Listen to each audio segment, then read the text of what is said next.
So, welcome to the show, Alex. I've been watching your YouTube channels for quite a while. I'm really enjoying them. And I feel like you have such a unique voice and have a lot of messages that really need to be shared out there. So, I'm grateful that you showed up today. Oh, thanks so much, Jennifer. It's great to be here. So, before we jump into all this great information, can you just tell the audience why you became interested in consciousness, mindfulness, meditation, and all the things you speak of? I would say two major events in my life really catalyzed my interest. The first was just being 15 on the internet in a random chat room, and someone started just chucking Zen koans at me and getting me to think about my life. I still don't know who this person is, but he introduced me to Alan Watts. A lot of your listeners might know Alan Watts, but for those who don't, he was a philosopher that brought a lot of Eastern philosophy over to the West and is very popular today. But back then, I had to download his talks off an old piece of software called Napster, and it would take all night to download about 20 megabytes of a talk, and I'd be excited to wake up in the morning and listen to this philosophy stuff that was just so different to anything I'd heard before and was sparking my interest and making me really think about life, the universe, and everything. So that kind of started it off. But the real deepening of my understanding actually came through a lot of suffering, probably around about 15 or 20 years later, at the end of a decade-long relationship where there was this breakup that I experienced, and the story in my mind about my life turned from being a relatively bearable one to a completely tortuous one. This story in my mind had become now, oh, the situation I'm in is terrible. I've gone through this breakup. I've lost the love of my life. What am I going to do now? Who am I now? How am I going to afford to pay the bills? How could she do this to me? What could I have done better? These thoughts in my mind just became so tortuous, which is what a lot of people experience on the back end of a breakup. It's like a nuclear bomb goes off in your mind, and you're the only one who knows about it. And so all I knew how to do at that time was to deep dive further into the spiritual personal growth concepts that I'd been introduced as a young teenager, deeper than ever before, to try and find liberation, to try and transcend that suffering. And there's a few different places I went. One was YouTube, just listening to people about their experiences with breakup and how they were dealing with it through the principles of presence and mindfulness and that side of spirituality.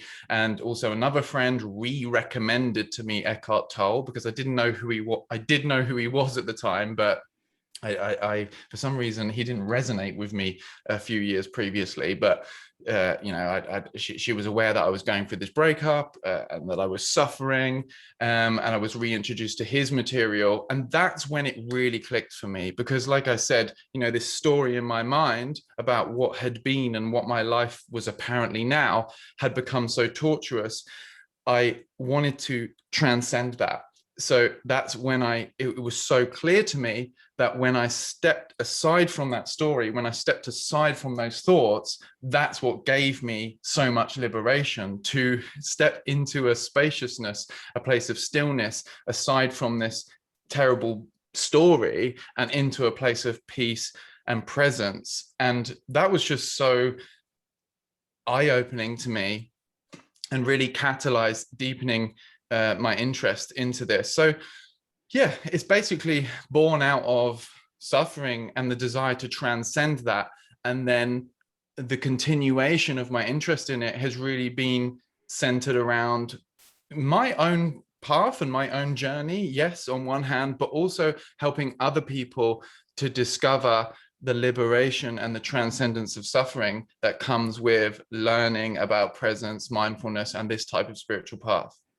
Yeah, that's really beautiful. You brought up a couple of really good points there. The first being when you were 15 and you were in a chat room and somebody said something to you, and it might have just come off the cuff, like it wasn't even significant to them, and how it it really pivoted where you were going in life. And I think that's why I love the power of podcast and, interacting with people, especially, you're not halfway around the earth right now, but sometimes we are, we can communicate from very, very far away and influence each other, and hopefully in a good way, right? Like had happened with you. And then the other thing that I got out of that, which is a really common theme with a lot of people that I interview, is they go through a hard time, which we all do. That's just called life, right? And instead of taking the victim mentality of like, oh, woe is me, or just disregarding the reaction, the action of what just happened, reflecting, observing, and trying to grow from that experience. And that's really, I think, where most of your work has come from, is just growing and we'll use the word transmutating, transferring that energy into something positive that contributes back to other people to help them work through their own stuff in their way as well. Yeah, it is a kind of transmutation. Is the transmutation of suffering into more awareness and consciousness. The suffering and this adversity and this challenge can be something that makes us spiral deeper into it, or is our grace, is our blessing, and is our like pointer back home. We have this. It's like that. A lot of us suffer from overthinking, from over-identification with a poor negative self-image, and that does generate suffering, and that does generate a lot of discomfort, but it's often not uncomfortable enough for a lot of people to then catalyze a deeper investigation. It's when it gets really challenging, however, that you can basically get fed up with it. You just get so fed up with what's going on internally that then that catalyzes this desire to investigate deeper, and then through that investigation you can find a type of liberation that brings you to an even better place than you were before. And that's what happened with me. Not that I've completed my journey by any means, but I had some level of transcendence of my suffering and some new understanding, and then from that comes a desire to help other people discover the same. And that's where I'm at with my content and my coaching. Yeah, I love that. I think a lot of what we're talking about is energy transfer. So instead of like, mourning in your sadness, you're actually taking that and empowering yourself to do something else. And I'm doing this series right now on sexual health and wellness on the podcast. And a lot of people take sex, they take all the whole thing, the whole aspect of sexuality, and they kind of box it up in this separate thing. But a lot of it has to do with energy. And I know you have some really great videos on NoFap, and I had to look that up. So I need you to explain what NoFap is. It's probably well known with men, but I didn't know what NoFap was. So I'd like you to talk about NoFap, what it is, who does it pertain to, just men and women, and how you can make it work for you instead of against you. Why is it so powerful? Well, first of all, it applies to both men and women. The community around the particular word NoFap at the moment is primarily men, but there is women circulating around that term as well. There's broader associated terms like sex transmutation, semen retention, other terms which are in the same kind of ballpark.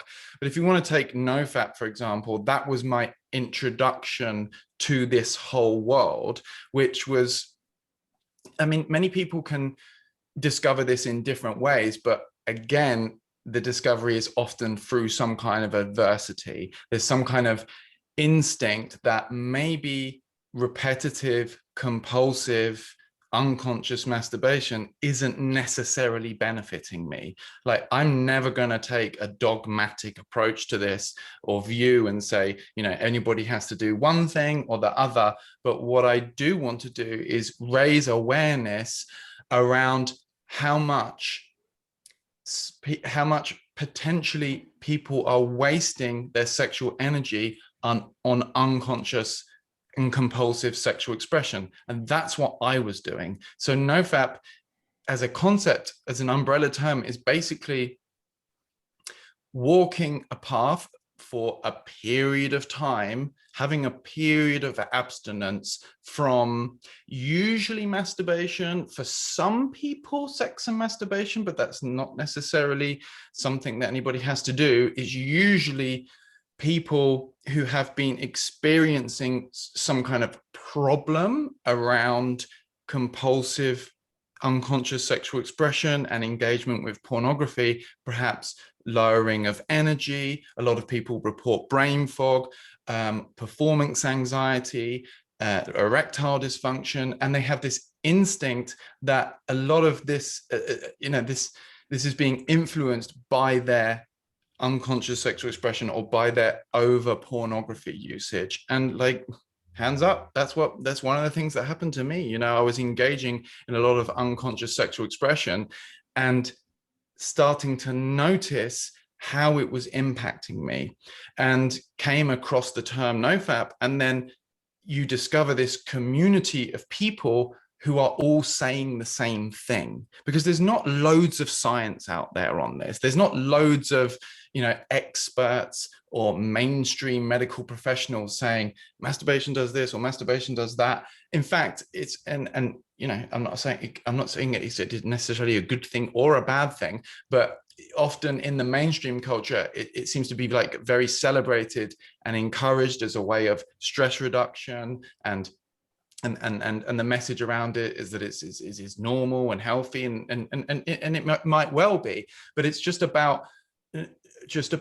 being curious and raising awareness around whether or not for you in particular it has the effect of draining your energy. Like the psychological drive to procreate is such a strong one, and it does make sense if you think about it in evolutionary terms, that if we were continuously and compulsively satiating that psychological drive, then our body or mind might tell us like, hey, chill out a bit now. You've done your job, you've fulfilled your evolutionary role, and you can kick back and relax now. And there is actually a neuroscience basis for that. But and so some people find that if they have a period of abstinence, I mean, many people find that we're talking about a community of hundreds of thousands of people now and millions of people watching some videos. Some people find that if they have a period of abstinence from that, especially what I call unconscious sexual expression, just compulsively going towards pornography just to satisfy a short-term need. And they find that if they have a period of abstinence from that, they reclaim a sense of energy and a power and confidence and clarity and libido, and reclaim their sexual performance. And it sometimes is a difficult path to walk, just like not eating the donut. It can sometimes be a challenging thing to do, but not eating the donut then has some kind of payoff. And a lot of people find the same thing with not engaging in that unconscious sexual expression as much, and find a lot of benefit from that. Yeah, I mean, I'm curious because it's not like you can give people a program like go X number of days without masturbating. It's probably different for everyone, and it's different for the individual, even at different stages in their life. Sure. So, like, what are some, I guess, warning signs or alarms that somebody should say to themselves, like, okay, maybe I'm masturbating or like an excessive amount or an unhealthy amount? You mentioned energy drain. What are some other things where they need to kind of take a step back and do a reset, like a hard reset, and figure out what their homeostasis is? Yeah, I think if you're single and you're not with a partner, what some of the warning signs, as it were, may be basically beginning with time and energy. The way pornography is now, high definition, high speed, infinite novelty. This is a completely new thing within our species. It's very overstimulating. It's overstimulating. More and more dopamine pushes. It's like more and more and more and more and more. And that's not reality, is what you're saying. Well, if you think about it as well, like we've had millions and millions of years of evolution where if you wanted to engage with something or someone sexually, it would have to be either in your imagination or in real life. And then now we've just got this digital world with technology and high definition and high and infinite, practically infinite novelty, and that's a completely new situation. So if you're single and you're spending a lot of time and energy on this, that is a very first obvious, very obvious first warning sign. And then, compounding that, you might feel a sense of energy drop, or and a lot of people are single who are dating, and there is a situation as well where a lot of people in relationships, and what can happen is that either you're dating and you're moving towards sexual interactions with people, or you're in a relationship and you're having sexual interactions with your partner.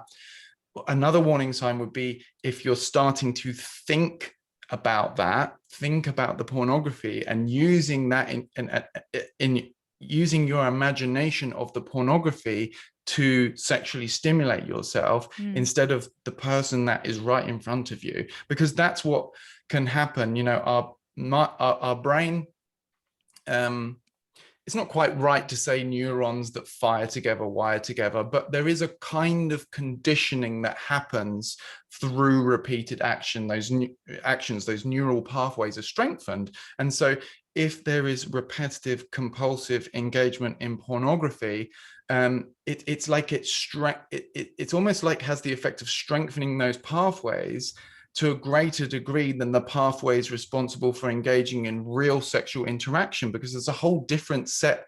It's a different experience.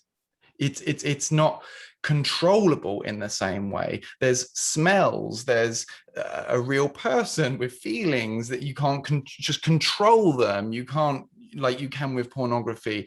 There's skin, there's touch, there's a different chemical cocktail going on when you interact in a real sexual interaction. And so if your neural pathways are so strengthened around pornography that you find your mind going towards that in your imagination within real sexual interactions, that can be another warning sign as well. And a lot of people do get themselves into a bit of a hole with this, where their mind becomes so conditioned for pornography. That's the thing that's setting off the dopamine and all the chemicals that sexually stimulate you and lead you down that path.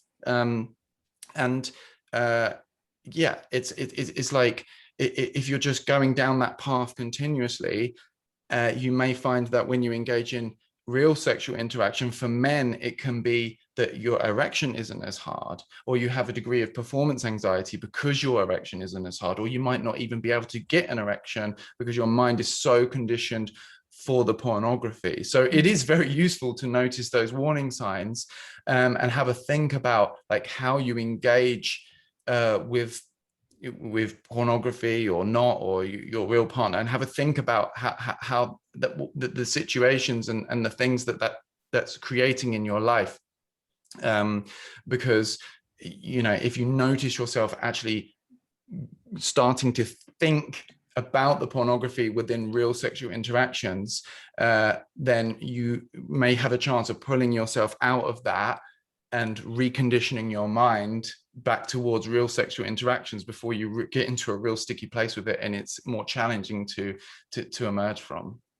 That's really well said. That you explained that so well. So I'm thinking in my mind, so if somebody wants to go down the path of nofap, and I think we're probably talking more about men than women in this regard with pornography, but it pertains to both, obviously, like you said.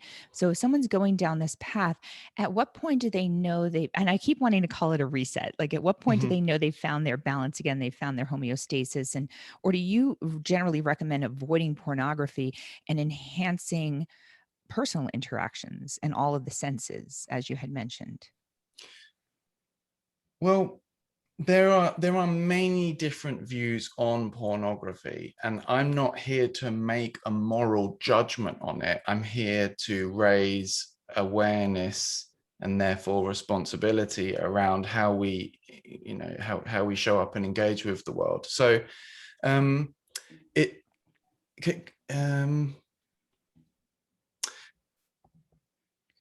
yeah, sorry, can you repeat the question? Yeah, no, that's okay. That's okay. So if someone is following, NoFap, and they're like, okay, I'm gonna abstain from masturbation, and let's stick with they're not in a relationship, or yeah, well, no, it could be both. They could be in a relationship, but they don't Yeah. have to be. At what point, I mean, is there an optimal amount of time for Yeah, got NoFap? you.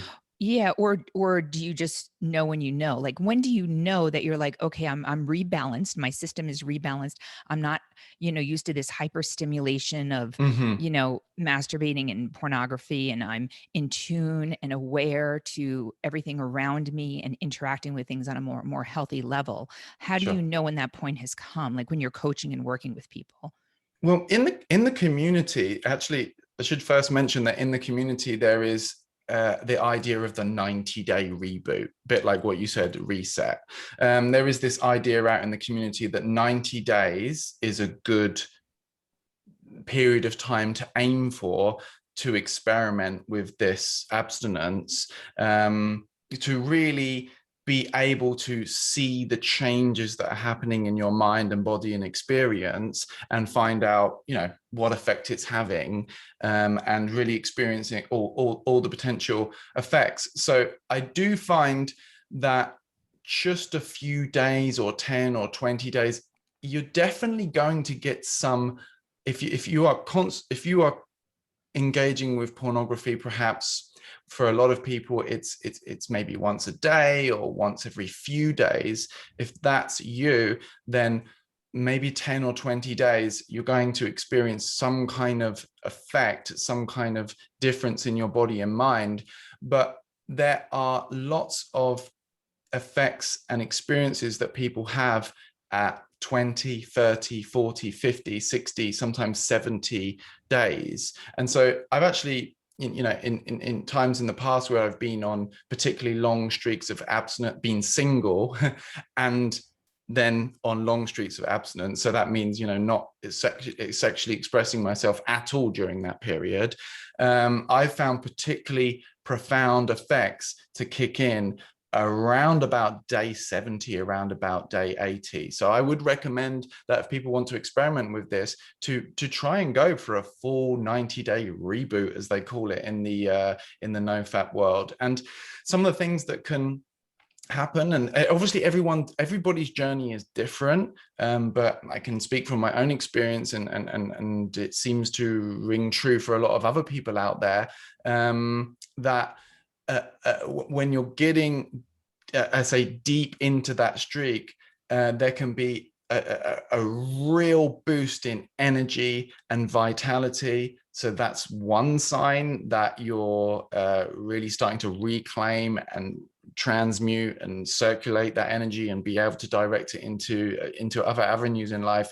And also, you may experience, like, your libido and how you see the opposite sex, or the sex you're attracted to, a change in that. Like, for example, me personally, I just found myself a lot more attracted to real people and real, just found myself more attracted to real women, instead of just my mind always defaulting to being pulled towards the pornography. What can happen is, when you're pulled towards the pornography a lot and you're engaging in that a lot, the interactions, either just through being around someone and feeling that energy that you have from being around someone that you're attracted to, or within a sexual interaction, can kind of be dampened. It's like there's this kind of dampening effect on it, and you're not so sexually charged, and your libido's lower, and perhaps your erection's weaker. And then that starts to change when you're 60, 70, 80 days into a streak of abstinence. You're finding that your erections are a lot harder, harder, that your libido is increased for real sexual interactions, that you're maybe more confident on dates and in situations that might lead to sexual interactions, because you have more of an assurance within yourself that once you enter a sexual interaction, you're going to perform, or you're going to be able to engage in it in a healthy way, and then that feeds back into your confidence with interacting with people and having those kinds of sexual interactions as well.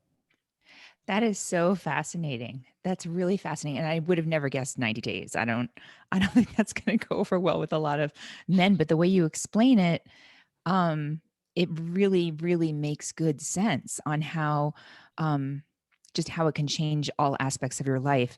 Mm-hmm. But before we get into, sex energy and sexual transmutation and using that energy to direct different areas of your life, whether it be Mm-hmm. creative or, wherever you want to put it, I just want to ask you, so if someone is in a monogamous relationship, how can they do this NoFap? Are you recommending, or do you usually recommend like just don't masturbate, or do you recommend like the Taoist tradition of like semen retention? Like, what do you recommend in order to reap these benefits that you're discussing? Such a good question, and it's something that I wondered for so long, especially for a period of being single. I'm like, okay, well, when I get into a relationship, which is hopefully going to come at some point, how am I going to bring these principles that I've learned and this new relationship I have to my sexuality into the relationship? But the first thing, before getting into anything technical, the first thing is recognizing that it's if you're able to not just every time a sexual impulse comes into your mind have to instantly express it, and you've got that option of pornography, that has the ability just to improve your relationship a lot, because it means that you're reserving all of your sexual energy for your partner. And that can also be particularly attractive to your partner, because for many women out there, and for men, if they're in this situation as well, but especially for many women out there, it's probably not the most attractive thing for your partner to be engaging in pornography as well as engaging with you sexually. Now, some people might decide that they want to do that, and some couples even engage with pornography together. So again, I'm not telling anybody what to do. I'm just raising awareness around this.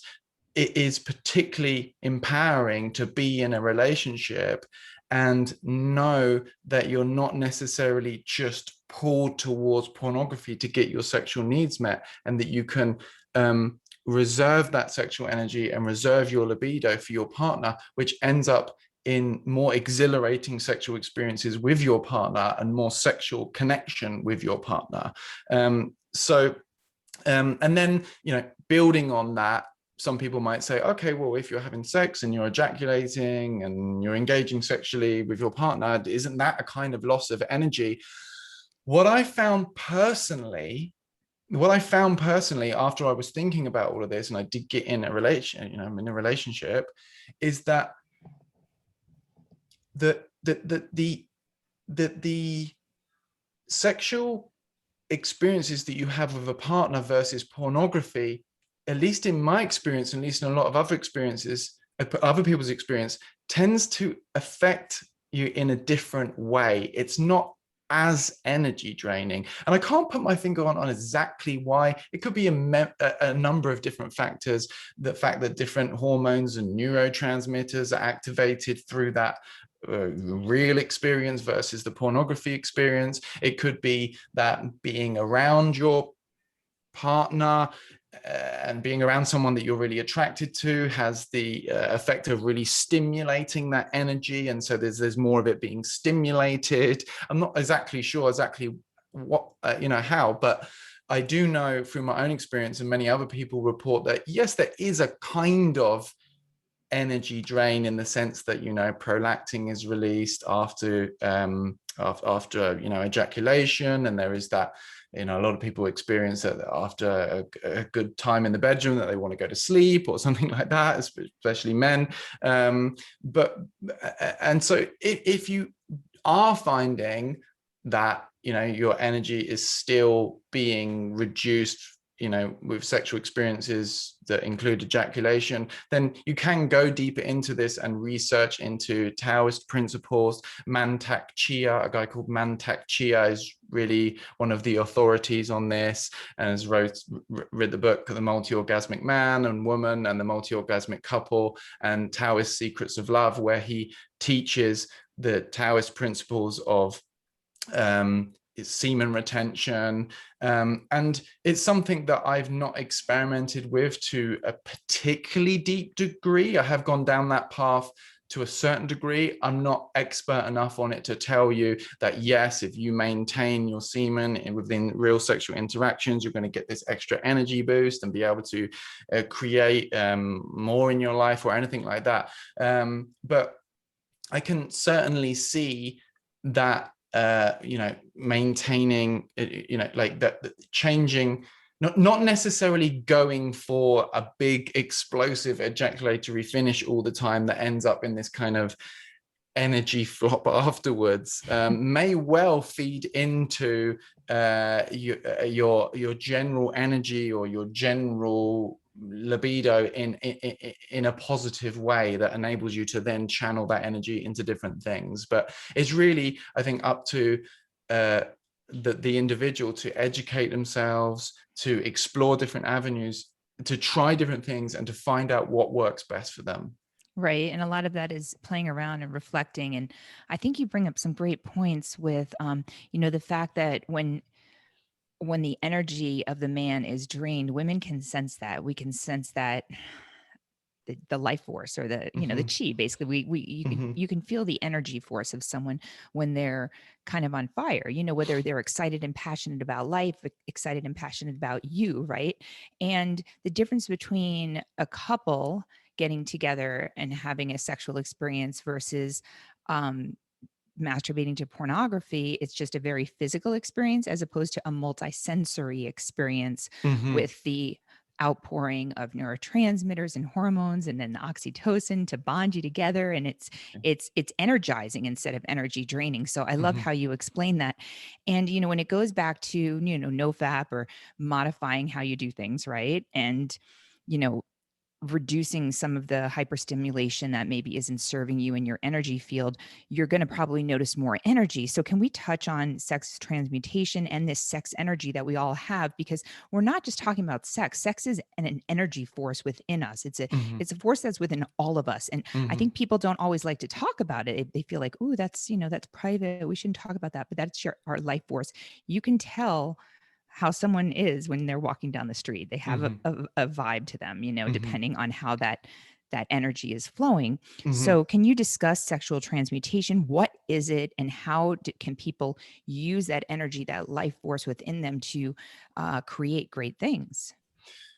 Sure. So there are probably a few different ways of describing sex transmutation, but the simplest way that I can think of is sex transmutation being the changing of the psychological drive to procreate into some other form of creative expression, or into presence or consciousness. You can use the energy in different ways. You can use the energy for action, or you can observe the energy and use it as a pointer back to the truth of who you are. And so to do that, it's about, first of all, just noticing. The first step is just noticing and bringing to consciousness when you have these sexual thoughts and this pull towards unconscious sexual expression. When I mean unconscious sexual expression, it's like just, a thought arising in your mind, I'm horny. And then without reflecting on it, without bringing consciousness to it, just following that urge to its logical end, be that, like it could be for some people a kind of just going on Tinder and finding someone to sleep with, or for a lot of people, and a lot of people find this a lot easier, and just load up the pornography. So just following that urge unconsciously to its end, the changing of that, noticing when these thoughts first arise in the mind, and then switching your attention onto something else, some form of action, some form of creative expression, or simply being with that energy and being present with that energy. Instead of just having that energy arise in your awareness, there being a corresponding thought to it, and going down the rabbit hole with that thought, and just unconsciously following the actions that seem to follow those thoughts.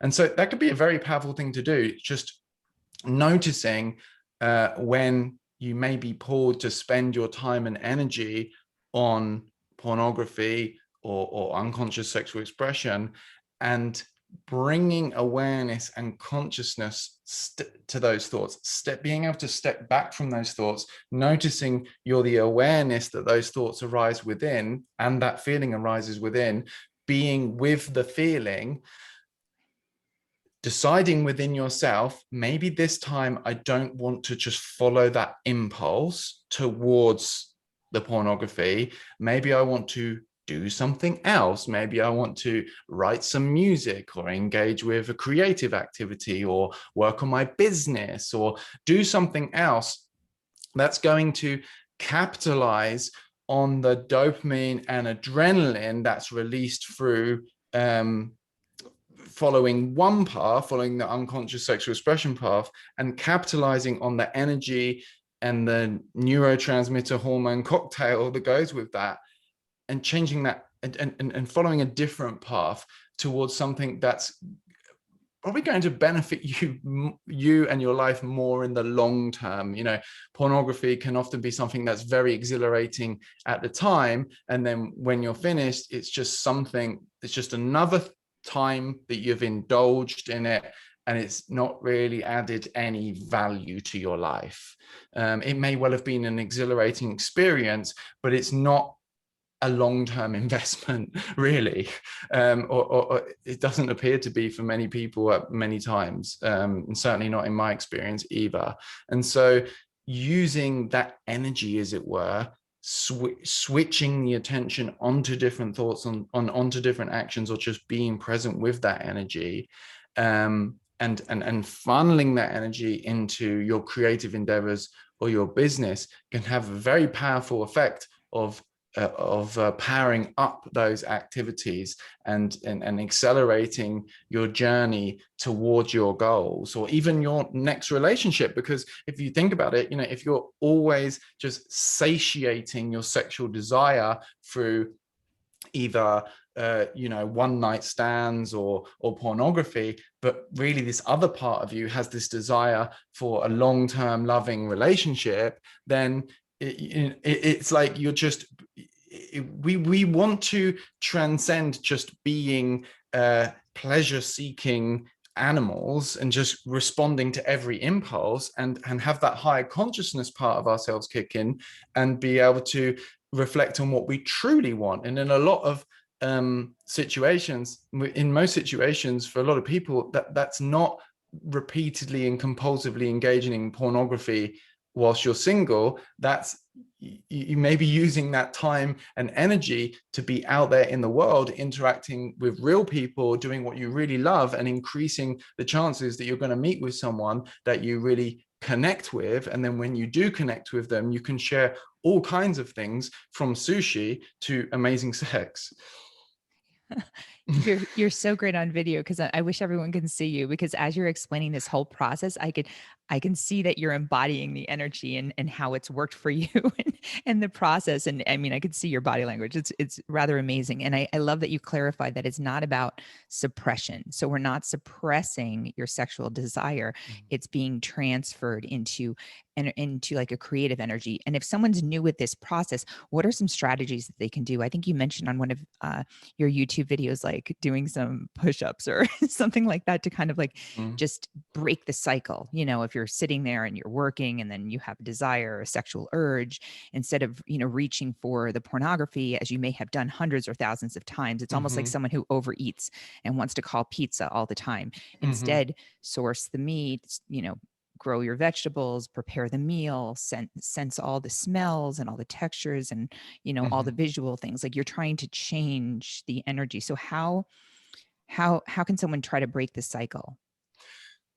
Well, as you mentioned, there are many things that you can do to make the process a little bit easier. A lot of people find that when they're on a streak of abstinence, jumping in a cold shower, doing some push-ups or something high intensity, some other high intensity activity can have the effect of, distracting the mind from the urge and the unconscious urge, or has this effect of sort of spreading the energy throughout the body. Often when that psychological drive to sexually express arises, this feeling of horniness in the lower part of the body. And a lot of people find doing push-ups or going for a run or jumping in a cold shower has the effect of it's like it has the effect of almost like spreading that energy throughout the body. I'm not sure what's going on exactly on a nervous system or neurological level, but a lot of people find that effect. The foundation, however, and something I'd really recommend to experiment with and to investigate with is just noticing when that urge arises, noticing that you are this spacious awareness within which your experience arises, and then when that urge arises, it is a feeling in the body and a thought in the mind. And many of us are so identified with our mind and our thinking that our unconscious impulse is to just go down the road of the thinking, to put our attention on the thinking, which then often leads to particular behaviors. So what I would encourage people who are interested in this to experiment with is, what is your experience like when, instead of just impulsively putting your attention on the thinking, you actually bring some attention to the feeling and the fact that you are the spaciousness within which the feeling arises? And what is that experience like? What is that experience like? Is it's uncomfortable? Does it feel like a type of energy? Does it feel like a type of electricity? Or what is your experience like if you just allow that sensation to be there within your awareness? And that's the first step, because that is the first step to breaking the cycle of just unconsciously identifying with every thought. And that can apply to so many different areas of life and so many different compulsive habits. When these urges arise in the mind, what is it like just to be there with the feeling without instantly having to act on it? And then experimenting with action from there if intuitive action arises. But that's the first step, just being with the energy, noticing the thought and feeling arise. What is the experience of just being with the energy? Right. It starts with consciousness. Yeah, it starts with consciousness. So how does that that whole process really help someone to become in touch with themselves and what their real needs are, instead of just reacting in the way that maybe they have always reacted in the past? And does that allow them often to tap into a little bit more intuition? Or do you find that with a lot of people that you work with? Yeah, absolutely. When it appears to be our experience, doesn't it, that when we're calm, when we're internally still, we are more connected with ourselves, and we're more connected with our, shall we say, deeper desires or true intuitions. And then when strong feelings arise in the body, they usually have particular thoughts associated with them, and the feelings it's like the feelings give the thoughts their seeming magnetic power. It's like the feeling is saying, this thought is really important. Listen to this, do this. And so that's where people find the challenge is instead of just being able to stay with the stillness and stay calm and stay centered, there is this feeling that arises, and then these thoughts that arise with it, which are very, very tempting to identify with. And so it brings you closer to the truth of who you are and your intuition if you can stay closer to who you truly are, the awareness within which your experience arises, and not this thought and this story about what you apparently should be doing in that moment, because that's where the unconscious behavior comes from. It's unconscious identification to any thoughts that just arise in your mind. Can you step back from the thinking? Can you notice that you're aware of the thinking?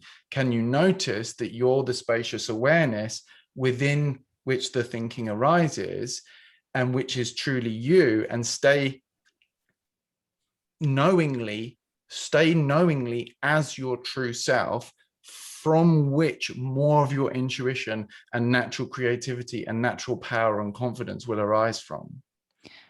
Okay, that's really powerful. So if you're coming from a place of fear or projections or expectations, as opposed to sitting with yourself and just going in and up from within, then you're going to tap into your intuition. And that, plus the ability to transfer the energy, right, that maybe you're using and wasting, right? Now you have full potential to manifest things, really beautiful things in your life. Absolutely. Yeah. I think it can definitely increase the likelihood that one creates the things that are in line with the deeper desires when the compulsion to just identify with every single thought and urge that arises within your mind is not so strong. When you're able to step back from the thoughts and feelings, in a way, it's not really stepping back from them, but as a metaphor, it's like you're stepping back from whether it be fear stories, whether it be some kind of urgency to act some kind of behavior. We all find times in our lives where we just find thoughts and feelings arise within our awareness, and then they captivate our attention, and we act out some kind of behavior which we later realize was dysfunctional. Yeah. And it really stems from fear. That sense, I guess, when you're feeling a sense of urgency, you should take a step back and kind of check in with yourself, because that sense of urgency shouldn't happen. That's really, you're not aligned with yourself when you're feeling that urgency, is what you're saying. Well, I don't think there's any problem necessarily with a feeling of urgency, but the question is on whose behalf is that urgency arising? Is it on behalf of a fear story in your mind, on behalf of the ego, on behalf of the fearful separate self in the thinking? Or is it on behalf of your true self, of the awareness, of the presence, of the deeper intuition and the stillness within you? That's the question to ask yourself. I think that's great. That's a great way to end this. Yeah. We can all do that all moments throughout the day. In all aspects of our lives and all relationships, and I heard Byron Katie on a podcast recently, and she said this quote, which is really matching with what you're saying now. And she said, all fear is either remembered or anticipated, but never happens in the moment. And that's kind of spot on with what you just said. So if you're feeling this, like, check in, where is this coming from? Right. And don't react. Yeah, I mean, the Byron Katie One Belief at a Time worksheet is a similar process, but on a piece of paper. Is this true? Is this thought true? Is this belief true? Can I know that it is definitely true? And it's the same kind of thing. Is this impulse true? Is it true to me? Is it true to me right now, this desire to follow the unconscious sexual expression to mindless sex or pornography?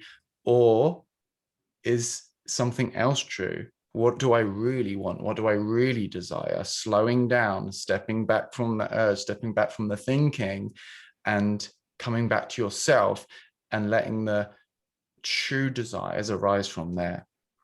Love that, Alex. Thank you so much. This has been such a pleasure. And I really urge everyone who's listening right now to tune in to Alex's, both his website and also his YouTube channel. And we'll have all the links in the show notes. Any last words? I think that's it. Okay. That's a lot. I could probably listen about 3 more times and still get more out of it. So thanks again. Appreciate it. Awesome, Jennifer. Thanks so much for having me.